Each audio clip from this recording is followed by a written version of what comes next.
My name's Anna Harila, and this is my presentation on the 3 eras of Mario Kart. Now, before I get into this formally, the first question that I imagine people are having is why? Why would I do this? Why would I put my time into this? There's a lot of discussion in the Mario Kart community about various ways to go about categorizing these games, but I've never really felt like there's been a solid framework to fully piece together the entire franchise as a whole. So that's my first reason. People are wrong. People are wrong about the way they talk about Mario Kart. Not everything I say is completely new or original. Specifically, I'm taking a decent amount of my thoughts and comments from these individuals, Scott the Woz and Shay Frillis. But the general framework that I'm discussing is not something that I have seen personally discussed in this community before, so I do find it on some level worth talking about.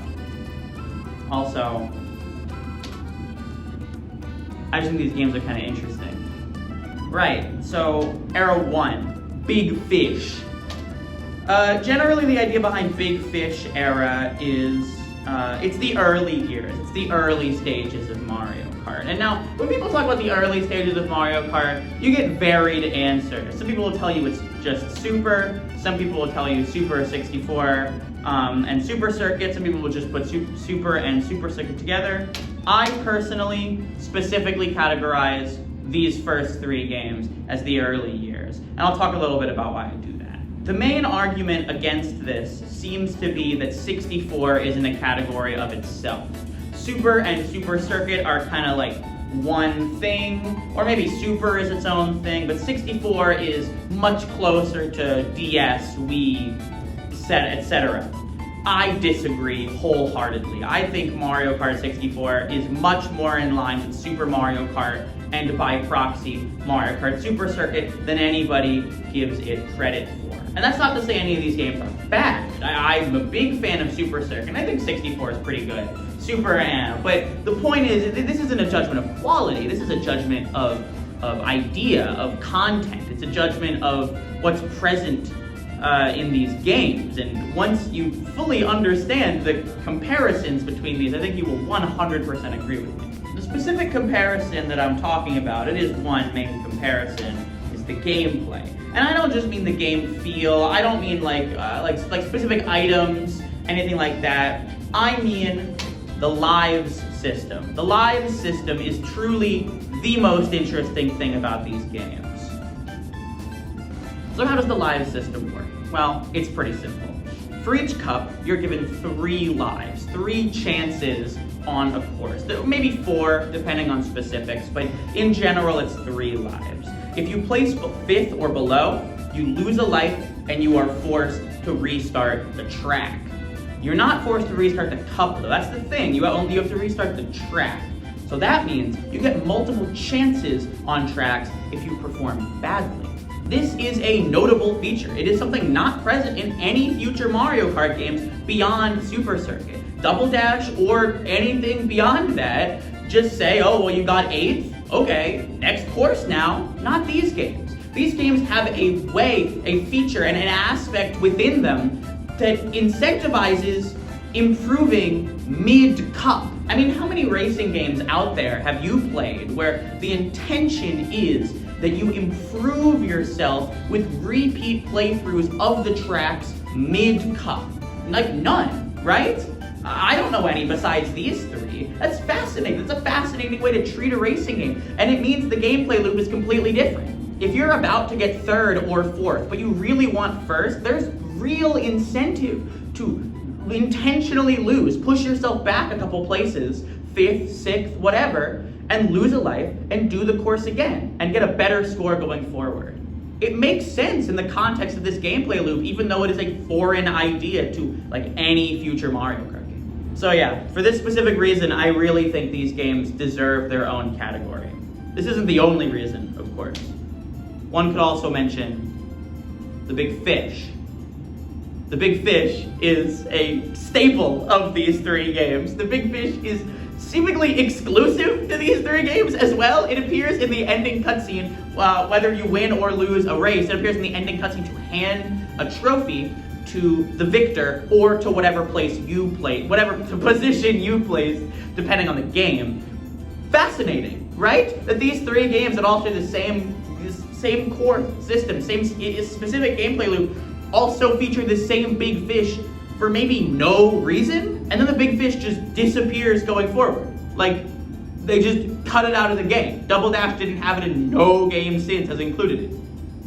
I don't know what to make of that, but maybe Nintendo also thinks these games deserve to be seen as a cohesive entity? I don't know. It's awesome though, right? That's so interesting. Maybe I'm overstating it. I don't know. I like the big fish. It's a big fish. Look at it. It's a big fish. Anyway.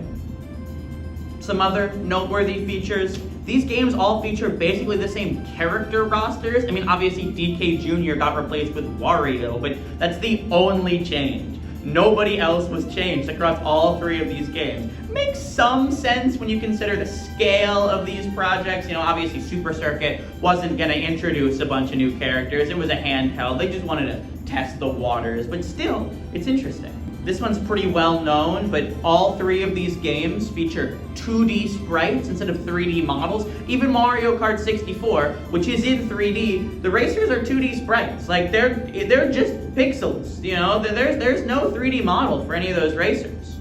You know, that one's probably just hardware limitations, obviously, but it is still a noteworthy feature.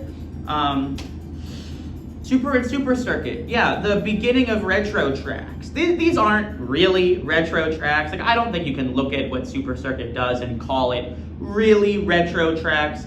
It's essentially just porting Super Mario Kart into Mario Kart Super Circuit. It's the same kind of thing where they did with the Mario Advance games all had Mario versus Luigi, not Mario Bros. They all had Mario Bros in them. You know, just a port of an older game. Also, those Mario Advance games are literally ports of older Super Nintendo games. Like, this is a common thing Nintendo would do during this era. You know, you have Metroid Zero Mission, which is a remake of the first Metroid. You have a Link to the Past being ported to the Game Boy Advance. Nintendo just really liked putting old games on the Game Boy Advance for a while, so it's really not a surprise that they would do this. It's not the same as retro tracks. These are minor comparisons, sure, but you could always say that. But I think it really gives an idea of what this franchise was pre-Double Dash, pre-expansion of the franchise. Essentially, you could call this a completely separate sub-franchise of its own with how many comparisons there are. It is definitely the strongest of the three eras, and pretty much the reason why I wanted to make this in the first place. Like, I really like this form of categorizing these three games. They all feel so similar to play and have so many of the same gameplay features within them that just got lost in future Mario Kart games. Mario Kart really became a new franchise after this, and I think that's interesting and worth talking about. Yeah. All right, Era 2, experimentation. Whoa, what's that? Surprise? Advertisement for something free? Advertisement for a free thing? Yes, I made a Mario Kart fan game like a month ago. I finished a Mario Kart fan game and I put it up on itch.io and it's free and there's a link in the description. There's a link in the description, you can go play it. Look at these images from the game. It's a Game Boy game. It runs natively on the Game Boy and it also runs natively on any Game Boy emulator that you might have. Any of them. It runs natively. It also runs on your itch.io browser. Go into itch.io, play my game. It's free. Play my Mario Kart game. You're watching this Mario Kart video. Play my Mario Kart game. Play my Mario Kart game. Okay, anyway. Experimentation era. Overview. This era contains 3 games, as you would expect. Mario Kart Double Dash, Mario Kart DS, and Mario Kart Wii. This era is called the experimentation era. I really like that way of describing it. The experimentation era is exactly what it sounds like. It is an era of deep experimentation in the franchise. But more than that, it is an era where no 2 games coming out felt alike. Super Circuit, which preceded Double Dash, which preceded DS, which preceded Wii, all feel like distinct things, all feel like distinct entities, alien to the rest of the series. You know, the last 3 were all the same, and we'll get to the ones after this in a minute, but these 3 are all innovators and all just doing interesting things that maybe weren't also innovative. But you know what I mean? Like, it's an interesting thing. They're all experimenting. They're experimenting. These games had innovations that stuck and innovations that didn't stick. Things that weren't really innovations at all. But we'll talk about the ones that were actually innovations first. The character roster. Character rosters were vastly expanded, and this is a thing that has continued through every single game in the franchise since Double Dash. Continuous character roster expansion. Not every game has more racers than the last game, but all of them have different numbers of character roster. None of them stay the same between entries, which is the real interesting point here.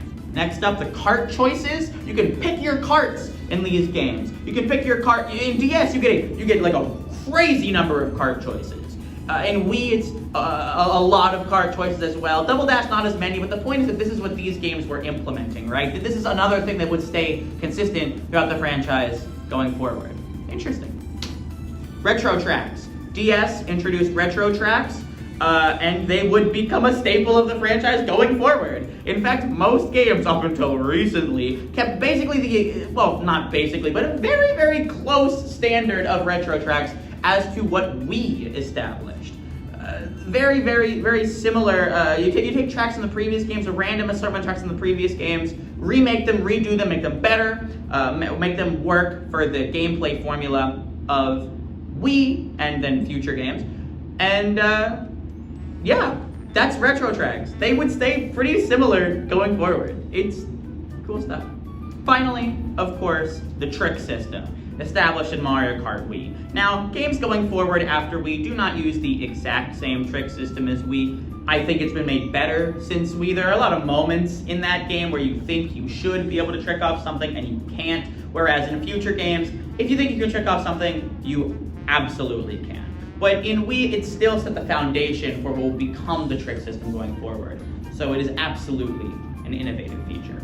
Of course, not all features act like this. A lot of innovations didn't stick. 2 racers per kart. I don't know if it was ever planned to stick around in this franchise, but it definitely didn't. Mission mode in Mario Kart DS. I love mission mode. I really do. I think it's great, but it did not stick around. And honestly, I think that's probably a good thing too. Like, do we need mission mode going forward? I don't know. Like, I like mission mode. I kind of love mission mode, but could it really benefit the series going forward? I don't know. Bit far-fetched, maybe, possibly. And maybe this one's conjecture, but I also think it's worth bringing up the way that Mario Kart DS did its retro tracks. Like, this game is weird in its retro tracks. This game, it honestly feels like it's a unique innovation compared to the rest of retro tracks in this franchise. One game, one track per previous Mario Kart game in each retro cup. And then across that, it's 4 from each game specifically in order of game release. So Super Mario Kart, Mario Kart 64, Super Circuit, and Double Dash, all in order. Interesting idea in concept, but in execution, it really holds back what retro tracks can be. It limits your options vastly. And combined with the DS's low hardware capabilities, just makes sense to get rid of that. Like, that was never a great feature in the first place. Finally, the Ultra Shortcut. Does this count as a feature? I don't know. But they're interesting, and they're in Wii. So, they're gone now. That sucks. They're not completely gone, but they're mostly gone. And that sucks. Ultra Shortcuts are awesome. That sucks. That's stupid. I like Ultra Shortcuts. Anyway. That's the era. That's era 2. Era 3, you can already tell what this is. Era 3 is exactly what it sounds like. It consists of another 3 games, Mario Kart 7, Mario Kart 8, Mario Kart 8 Deluxe, and it's the 8 era because it's defined by Mario Kart 8. That's not a big surprise. This is the one where I think, most people watching this video already know everything I'm gonna say. Mario Kart 7, it's really just a prototype, right? It's just a prototype of Mario Kart 8. There's not much else I have to say about Mario Kart 7. It introduces some interesting things, gliding, underwater driving, but it's not that much in the grand scheme of things. And especially when Mario Kart 8 would just take all of these traits and do them better, and then exist for 11 years before the next Mario Kart would come out. This is an era. This is an era defined by one game. Some other small noteworthy features. This era is very kind to its past. Mario Kart 8 Deluxe, do the booster course pass. They love the past in there. And then, it had the DLC on the Wii U that had a lot of retro tracks. And then Mario Kart 7 is just kind of known for having amazing retro tracks. So this game loves their past. This game loves, this era, I should say, loves previous eras. Then again, there's Mario Kart Tour. You can determine what to make of this. I don't really know what to quantify Mario Kart Tour as. It's a side game. I used to think it was a mainline entry in the series, but I no longer believe that. Really just because of the booster course pass. The booster course pass's existence at all in bringing over all of the tour tracks into 8, most of the tour tracks into 8, really frames Mario Kart Tour as not a distinct entry and more just a side thing that Nintendo was trying out and then abandoned. Maybe they intended it to be a distinct entry and then gave up on that. Unclear, but I don't really think I can just put it in the timeline alongside the other games so neatly like that. But yeah, that's this era. Mario Kart Tour ended up not meaning very much for the series. The booster course pass was pretty good, and we enter the future, or should I say, the present. Right, so Mario Kart World. What to make of Mario Kart World? Well, I think we can safely say that yes, it is a new era. All of these new features that weren't present in previous games, the open world especially, really says that this is a new approach to this series as a whole. Is it a new experimentation era? I don't know. Is it a new standard for the franchise? I'd lean on saying no. Is it a refutation of the idea of eras as a whole? Very possibly. Mario Kart World might be the dismantling of my entire view of this franchise. But it hasn't proven to be yet. So I'm gonna say I'm still correct. That being said, we can't really know what Mario Kart World has in store for the future. The biggest conclusions I can make is that the first 3 entries in the Mario Kart franchise are not looked as part of a singular cohesive style nearly as much as they should be. This is the big claim that I want to end off this video with. I really think these 3 games are a unique thing, are a unique aspect of the franchise. They deserve to be talked about in that sense, and they aren't. Why that is, I don't know, but it still should be. The other eras, people talk about those decently enough. But this, people don't talk about those. So I wanted to make a way for people to get into that kind of thing. That being said, thank you for watching. I made this really haphazardly. This isn't, I've never made one of these before. I'm hoping this works more as a proof of concept. If anything, it's not as good as I'd like it to be, but I have a lot of art that I want to get out before school starts, so I just wanted to get this idea out of my system, say that I've done it, and set the groundwork for potential future projects that I could work on going forward, more presentation style things. I had fun making this, so we'll see. Play my video game! Play my video game! Link is in the description. Yeah, thank you for watching. Talk about Mario Kart in the comments, please. Thank you. Okay. Bye-bye. Bye-bye.